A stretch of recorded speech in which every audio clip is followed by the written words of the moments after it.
Okey, selamat sejahtera semua. So hari ini kita akan mempersilakan murid 2A untuk membentangkan tajuk mereka, iaitu tentang perhubungan. Okey, dipersilakan. Selamat sejahtera semua. Saya Siti Nawara, wakil daripada kelas 2A, ingin membentangkan tajuk kami pada hari ini, iaitu perhubungan. Isi kami yang pertama ialah batas perhubungan yang sihat. Apa itu batas perhubungan yang sihat? Batas perhubungan yang sihat perhubungan yang sihat adalah sesuatu yang positif. Di dalam perhubungan sihat, remaja lelaki dan perempuan perlulah yakin dan selesa dengan diri mereka sendiri dan juga orang lain. Selain itu, mereka haruslah sentiasa bergembira, saling mempercayai dan jujur, saling menghormati pendapat, perasaan dan kepercayaan orang lain, tidak mengkritik atau mencaci sesama sendiri. Tidak mencaci itu maksudnya kita tak cakap buruk pasal orang lain ataupun sesama dalam perhubungan tu lah, macam tu lah. Menerima seseorang itu seadanya dan dapat menyelesaikan perbezaan pendapat melalui perbincangan. Selain itu, remaja tidak haruslah mengongkong orang lain. Boleh menyatakan tidak kepada sesuatu yang tidak kepada keburukan, termasuk seks. Selain itu, remaja juga perlulah saling berjumpa bila perlu dan saling sokong-menyokong. Apa tu menggongkong? Macam nak marah-marah orang tu dengan caci-caci lah. Macam tu lah. Seterusnya, batas perhubungan yang tidak sihat. Apa itu batas perhubungan yang tidak sihat?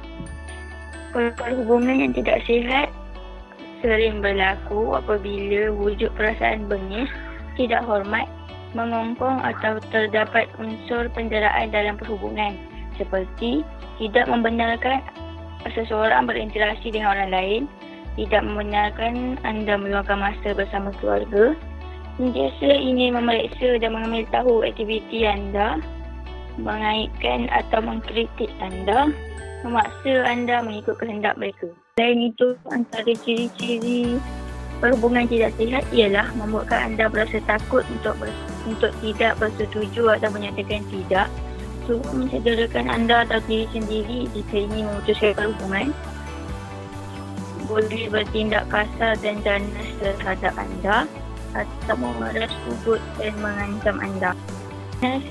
Cara mengekalkan. Antara cara mengekalkan batas perhubungan yang sihat ialah perlulah saling memahami, iaitu macam dia kena fahamlah situasi pasangan juga ataupun macam tu lah. Lepas tu perlu beri ruang dan privasi, tak boleh nak terlalu menyibuk sangat dekat untuk hal seseorang ataupun perkara yang dilakukan. Lepas tu perlulah selalu berkongsi masalah supaya hubungan tu erat lagi lah, sebab dia dah tahu masalah masing-masing kan. Lepas tu perlu bijak mengatasi konflik, sentiasa menyokong pilihan masing-masing, like kena support lah apa yang orang tu suka, macam tu lah. Dan pergaulan antara lelaki dan perempuan, kepentingan dan kebaikan perhubungan yang sihat ialah tidak berlakunya perkara yang menjatuhkan maruah keluarga lah, seperti zina dan seks.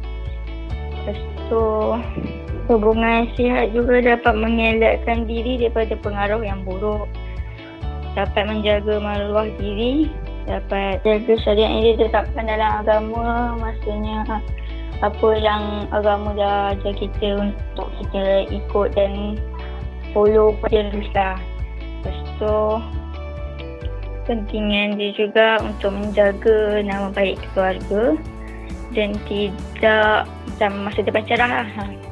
Kebaikan dia pula ialah hubungan baik tu dapat diterapkan dengan banyak kesan positif lah. Maksudnya berdua positif lah, tak negatif lah. Lepas tu saling tolong bila orang susah, bila orang susah dia tolong, bila orang tu dah senang dia tolong balik, macam tu lah. Lepas tu dapat mengeratkan silaturahim antara satu sama lain, tidak mengecewakan ibu bapa lah, and mewujudkan suasana harmoni dan gembira. Saya ni Cikgu Hakim ni kat sini. Contoh yang kebaikan ni, cuba kamu kaitkan macam kalau kamu baik dengan jiran sebelah rumah kamu. Okey, apa hubungan baik yang dipupuk bagi kesan positif? Contohnya macam kita baik dengan jiran tepi rumah. Kita baik dengan bertegur sapa, tanya pagi-pagi kita jumpa dia, kita Assalamualaikum ke, selamat pagi puan. So apa kesan positif dari situ? Mungkin one day nak rumah berapa kita kesan positif? Mengeratkan hubungan. Mengeratkan hubungan. Tapi dari mengeratkan hubungan tu, apa yang efek dia? Contoh rumah kita ada pencuri yang masuk, kita tak ada kat rumah. Jadi bila dia tengok jiran aku ni pencuri masuk dalam rumah dia, jadi dia akan tolong, dia akan report, polis dipanggil. Tapi cuba kita tak ada hubungan yang baik. Mungkin jiran ni jahat lah, selalu mulut dia lancang, cakap apa bukan-bukan, rantak lah kat dia, rumah dia. Kalau kita tak jaga hubungan yang baik dengan jiran tu, contoh macam tu. Faham tak? So untuk yang ni saya nak tambah sikit lah. So di sini dia ada menyatakan bahawa hubungan yang sehat dan tidak sehat. So ada banyak contoh di sini boleh baca. So yang sangat penting ni, kita tak mahu ada hubungan tidak sehat. Contoh you tengok di sini, tidak membenarkan anda berinteraksi dengan orang. Contoh lah, kamu baik dengan kawan kamu tu, you bercakap dengan dia, tapi person kata, I tak suka lah you cakap dengan dia. Dia rasa okey ke kalau macam tu? You kawan dengan kawan baik kamu, you ada best friend kamu pun, you semua dia tak kasih. You can feel that if kamu ada kawan macam ni, dia apa yang dia nak buat pun dia tak boleh lah. Kalau you nak pergi keluar dengan family lah, dia tak kasih lah.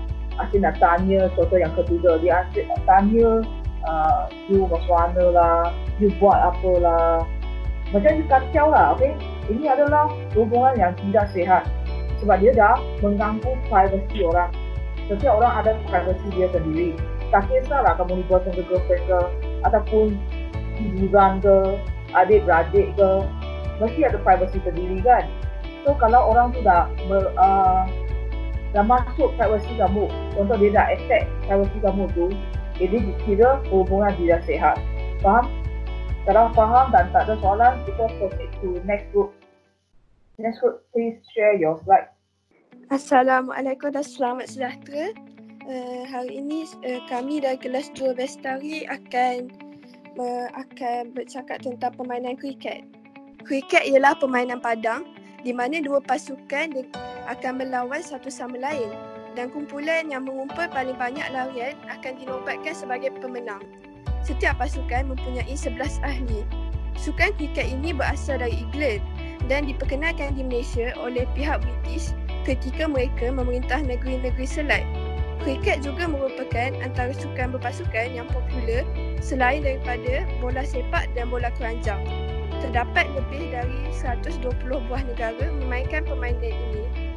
Cricket ball, bola putih biasanya digunakan di pertandingan over terbatas, terutama pertandingan malam hari dengan lampu lahiri. Bola merah digunakan dalam test kriket, kriket kelas 1 dan beberapa format lain belakangan. Bat untuk dewasa. Bat kriket adalah peralatan khusus yang digunakan oleh batsman dalam olahraga kriket. Untuk memukul bola biasanya terdiri dari pegangan tongkat yang melekat pada bilah kayu willow yang dipotong datar. Helmet untuk pelindung ini dikenakan oleh pemain yang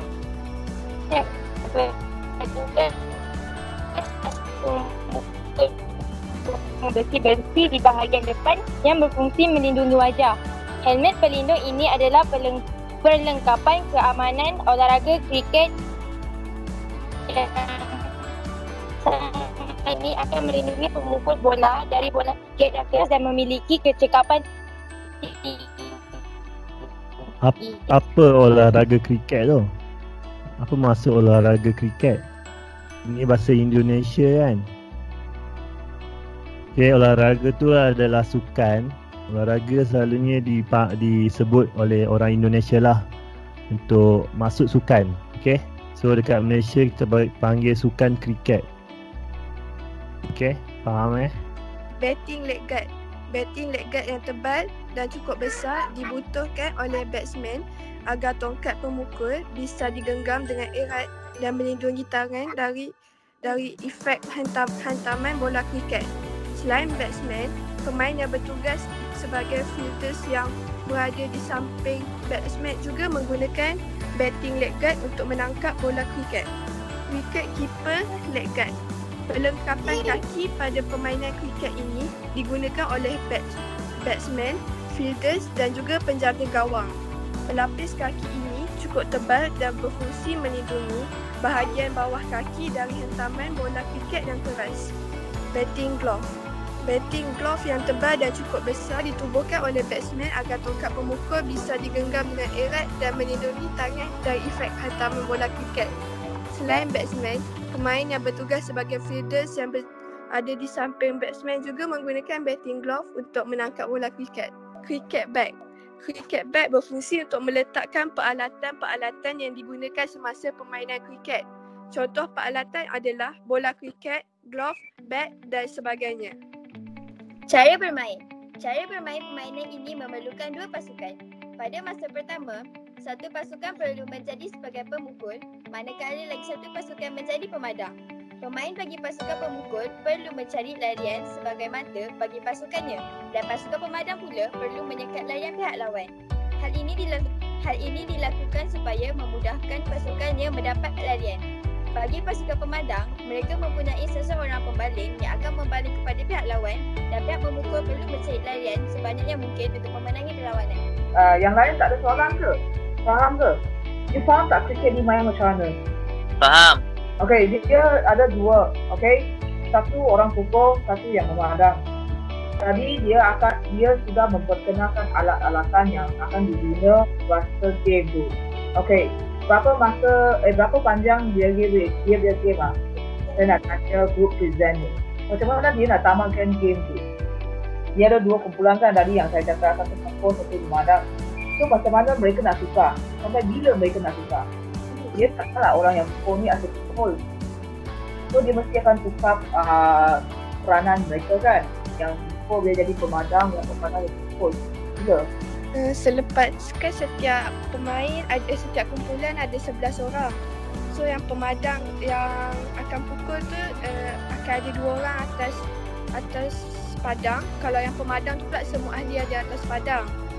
So setiap 2 orang tu dia orang akan tukar-tukar. Lepas 2 kali dia orang pukul, lepas tu dah habis 2 tu orang yang dia punya teammate lain pula akan masuk. Lepas tu bila semua dah buat baru tukar posisi. Yang pemadang jadi yang pukul jadi pemadang. Maksudnya yang pemukul ni mereka lepas pukul dia akan tukar posisi mereka. Dia akan tukar dengan kawan dia ke? Kamu ada pergi search tak video dia? Cara permainan kriket ada pergi search tak? Ada cikgu. Sini saya nak betulkan balik ya.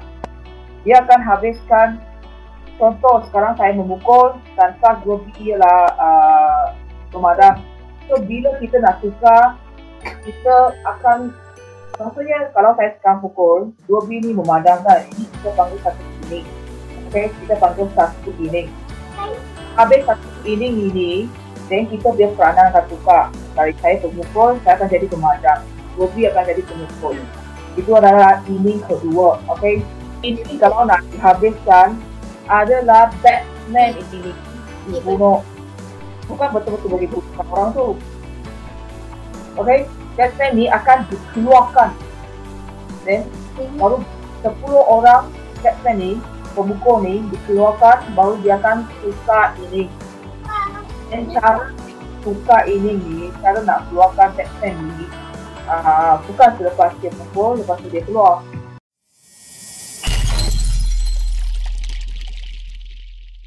And explains the rules of cricket. The object of the game is for your team to score more runs than the opposing team. Teams are made up of 11 players, with one substitute in case of injury. At the beginning of the game, a coin toss is used to determine who bats first. The fielding team will put all 11 players on the field, whilst the batting team will send out 2 batsmen. Batsmen always work in pairs, and a batsman cannot bat alone. The batsman's job is to score runs and defend their wickets. These wickets are 3 wooden stumps with 2 wooden bails resting on top of them. They try and hit the ball away from the wickets and run to their partner's crease. If a batsman hits the ball and both men safely run to the opposite crease, this scores 1 run. If the bowler bowls the ball high, wide, or throws a no ball, which is an illegal bowl, this automatically scores 1 run. If the batsman hits the ball along the floor and it reaches the boundary, this scores 4 runs automatically without the batsman having to run.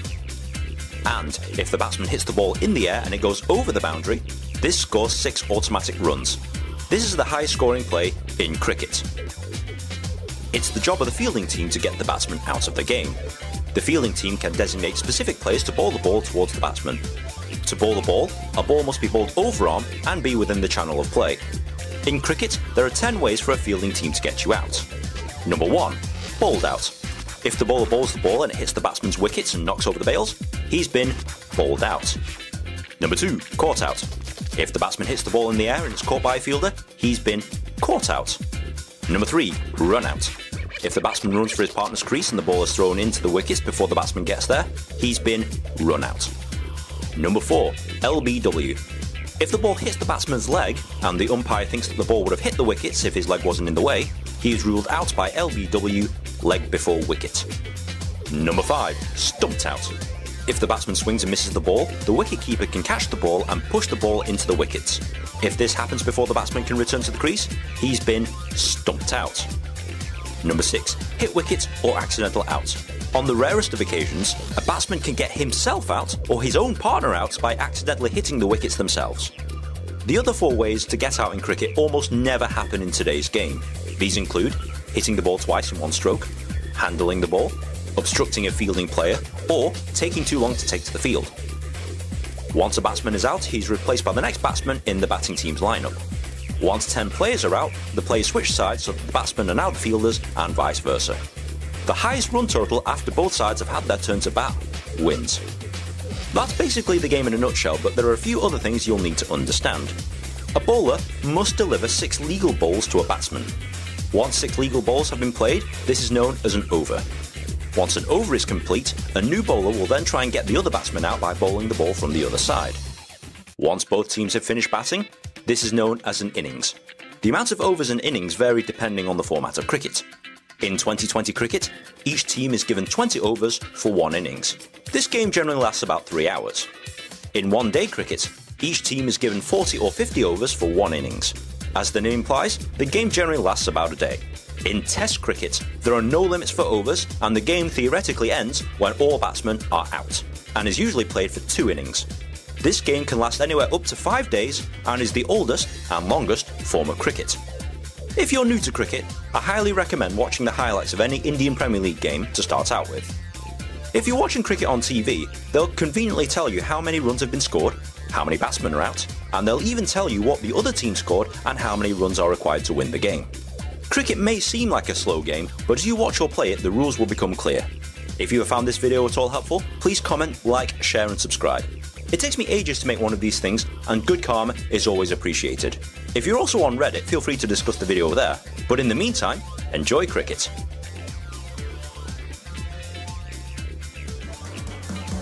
Dalam video tu dia bagi tahu cara untuk mematikan batsman.